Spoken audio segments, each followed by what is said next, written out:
राजधानी शिमला में मॉनसून की शुरुआत के साथ ही पेयजल संकट गहरा गया है। मुख्य सतलुज जल आपूर्ति योजना के दूसरे चरण के तहत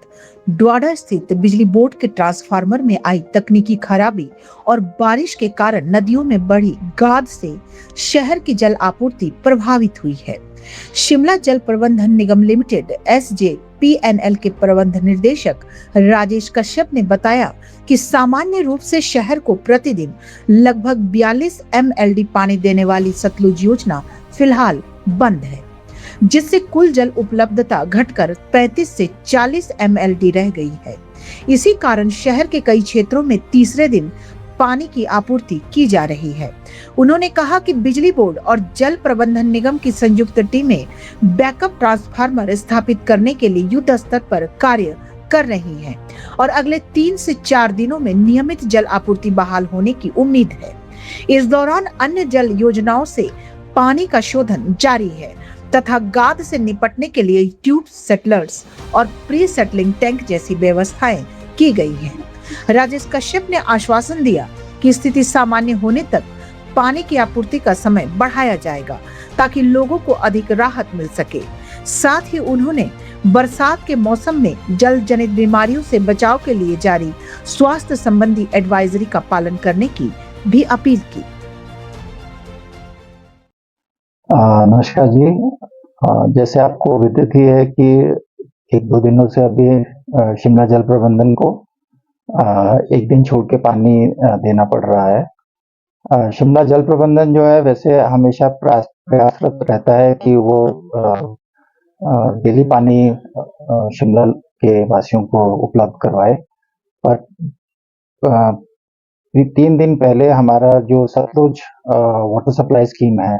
जो कि एक नया प्रोजेक्ट है और शिमला को अराउंड 42 MLD पानी उपलब्ध करवाता है, उसका जो सेकंड स्टेज है वो एक 3 स्टेज स्कीम है, जिसमें जो सेकंड स्टेज है वो डोआडा का एक ट्रांसफार्मर है बिजली बोर्ड का, उसमें कुछ खराबी आ गई है। तो उसके कारण जो है जो सतलुज वाटर सप्लाई स्कीम है उससे हमें पानी उपलब्ध नहीं हो रहा है। तो शिमला की जो अभी तक जो एक वो रहती है, पानी की खपत रहती है अराउंड 48 से 50 MLD रहती है। पर इस स्कीम के बंद होने से अभी हमारे को 35 से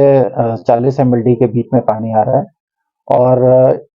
इसी वजह से हमारे को अल्टरनेटिव सप्लाई के लिए जाना पड़ रहा है।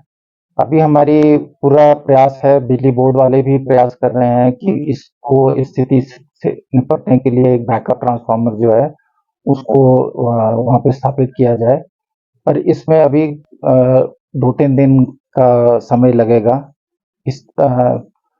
तो जब तक ये स्कीम सुचारू रूप से चालू नहीं हो जाती और शिमला को पर्याप्त पानी नहीं मिलना शुरू होता, तब तक हम शहरवासियों से विनती करते हैं कि हमारा सहयोग करें और अल्टरनेटिव सप्लाई जो मिल रहा है उसमें भी हम कोशिश है, हमारे साथ हमारे AGM हैं जो वाटर डिस्ट्रीब्यूशन देखते हैं, तो संत राठौर जी, तो हमारा प्रयास यही रहेगा कि हम पर्याप्त मात्रा में पानी दें और एक्सटेंडेड टाइमिंग्स के साथ हम शिमला वासियों को पानी दें ताकि पानी की किल्लत आए ना। और आपके माध्यम से आज एक और हम रिक्वेस्ट करना चाहते हैं कि शिमला में अब जो बारिश का जो मौसम चल रहा है उसके अंदर जो ये जो वाटरबॉर्न डिजीजेस होते हैं उसके लिए वैसे तो हम शिमला में हमने लेटेस्ट जो टेक्नोलॉजीज हैं, अल्ट्रावायलेट ट्रीटमेंट, क्लोरीनेशन हम लोग कर ही रहे हैं, पर सबके स्वास्थ्य के हित में ये एक अच्छा रहेगा कि घर में सब लोग जो है पानी को उबाल कर ही पिए। और क्योंकि खासकर जो बुजुर्ग और बच्चों के लिए ये ज़रूरी है कि जो पानी हम लोग दे रहे हैं, वैसे तो वो जो IS मानक होते हैं, IS 10-500 उसके हिसाब से सही है, पर हमारा अनुरोध रहेगा कि घर में जो भी पानी हम सप्लाई कर रहे हैं उसे थोड़ी देर के लिए उसको उबाल लें और तत्पश्चात ही उसका सेवन करें। गाद का हमें क्योंकि अब जैसे अर्बनाइजेशन हो रही है तो हमारे वाटर सोर्सेज जो हैं वो अफेक्टेड रहते हैं सिल्ट से, और जब सिल्ट आ जाती है तो हमारा वाटर ट्रीटमेंट प्रोसेस है वो भी अफेक्टेड रहता है। उसे हमारा ट्रीटमेंट जो है वो उस मात्रा पे नहीं कर सकता, जैसे जो यूवी ट्रीटमेंट होता है या क्लोरिनेशन होता है उसकी जो एफिकेसी होती है वो कम हो जाती है। तो इसलिए हम जो है कि उस पर्याप्त मात्रा में पानी को नहीं उठा पाते। और जो अभी हमारी अन्य जो 5 स्कीमें हैं उसमें चाहे हमारे सोर्सेज पे पानी में गाद आई है, पर हम जो है उसका जो है ट्रीटमेंट कर रहे हैं, और 40 एमएलडी तक पानी, आज भी हमने 40 एमएलडी पानी उठाया है। तो कोशिश तो कर रहे हैं कि ये जो सिल्ट का वो है, क्योंकि अभी बरसात शुरू ही हुई है, तो आने वाले दिनों में यही अपेक्षा है कि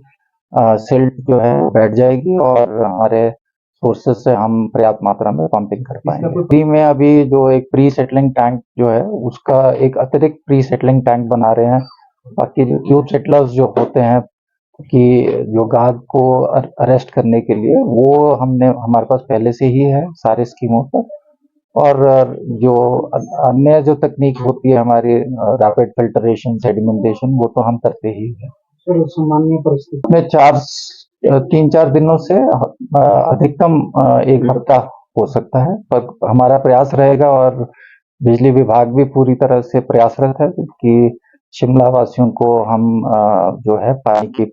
मतलब पर्याप्त मात्रा में पानी उपलब्ध करवाएं।